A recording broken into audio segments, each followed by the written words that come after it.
Hey guys, Decon here. I wanted to create this review video for a game that received really high praise on Steam called Ori and the Blind Forest. It was showcased last year at E3 and was highly anticipated by everyone who got a glimpse at the trailer. I saw the Steam trailer and thought it seemed very different than what I've been used to playing, so I purchased it and thought I would do a review of the game for you guys. Before I continue, I just want to make clear that I did not finish this game. I played what I'm assuming is about a third of the full gameplay, which took me about 3 hours.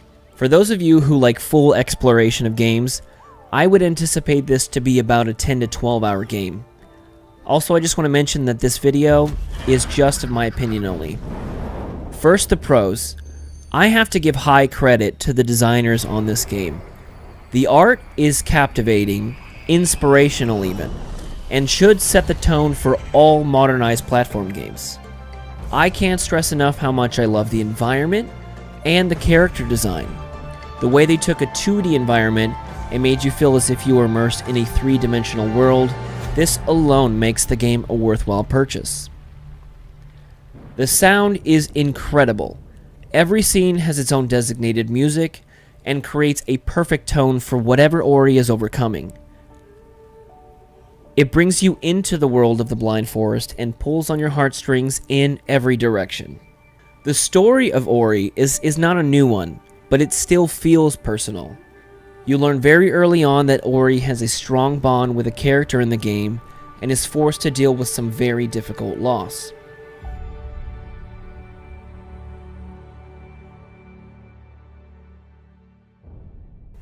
Ori feels somewhat childlike, and yet has amazing capabilities to overcome her obstacles. Her objectives are intertwined with the overall story, so you don't often feel disconnected from the big picture. You also feel very connected with Ori, and care about her interactions with the world. Ori's skills are surprisingly fun to interact with. She has both offensive and defensive skills, and some that operate in both fashions, like misdirecting the NPC's range attacks to both propel you in a specific direction, but also send the monster's attack back at them. And this plays a role in completing a good amount of puzzles in order to move through each scene. The fighting in this game is very fun, and although your attack skills don't use a targeting system, you still feel like you're in control of your attacks. Ori has a skill tree that is very dynamic. As you move through the world, you collect yellow energy orbs through various means, and as you accumulate this energy, you gain skill points that can be used to purchase new talents or strengthen your character. I found myself being very cautious about the skills to take in the tree, and it felt like each of the decisions I made were thoughtful and important. Now let's talk a little bit about the cons. Although most of the issues I had with the game don't really affect my overall view, there were a few items that pull you out of the game very quickly.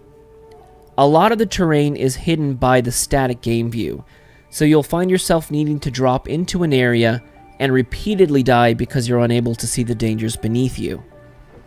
This feeds into my first issue, trial and error. You will die in this game a lot. Because it is a puzzle-based platform game, there are patterns to each obstacle. This isn't a very big gripe of mine because in any video game you're forced to replay certain areas a few times to get through a hard sequence.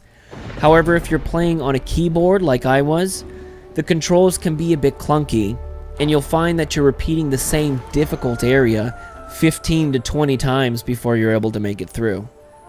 On a side note, the developers do recommend playing Ori and the Blind Forest with a controller, but if you don't have one, you can still use a keyboard. Just prepare yourself for a more rigid gameplay.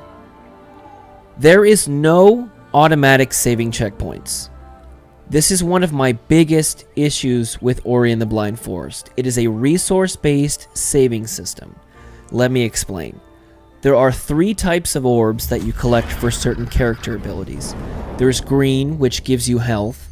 There is yellow, which gives you energy, as we talked about before. And blue, which you use for your larger attacks. These large attacks aren't always used against creatures in the game, and sometimes they're used to destroy objects that are blocking your path to move to the next scene. These blue orbs are also required to save the game. And although you can save at any point, if the blue orbs are required to continue moving forward, and you don't have blue orbs, you have no save ability. There are some saving points which they call spirit wells, but in 3 hours of gameplay, I only came across them 2 or 3 times.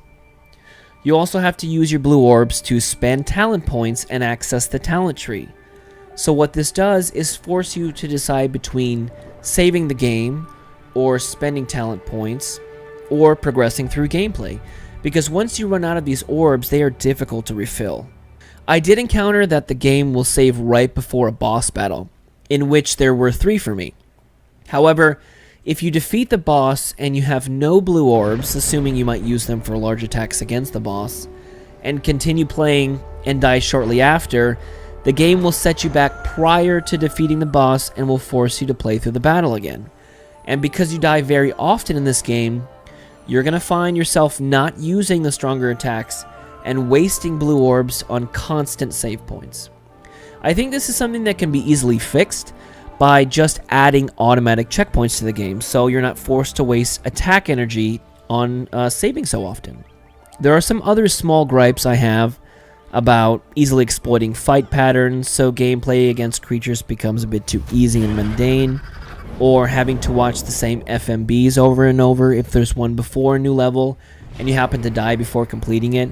But I think those are so minute that they aren't worth getting into a longer discussion about, just a passing reference. To end this review, I will say that what I did experience with Ori and the Blind Forest was quite enjoyable. The visual design and game experience is something that is even lacking in a lot of today's $60 games. The game soundtrack is something out of a Hayao Miyazaki film, and even put me in the mood to go back and watch Spirited Away and Princess Mononoke. I really enjoyed playing Ori and the Blind Forest, and although I do have some real issues about the saving features of the game, I would still recommend this, and at $20 on Steam right now for about 10 to 12 hours of gameplay, it's definitely worth every penny, and I'm giving this game a 7.5 out of 10. Thank you guys for watching my first review video. I hope you enjoyed it, and I look forward to your guys' feedback. If you have games that you would like us to review, please let us know in the comments below, and don't forget to like and subscribe, and you can also find us at twitch.tv/3kpk.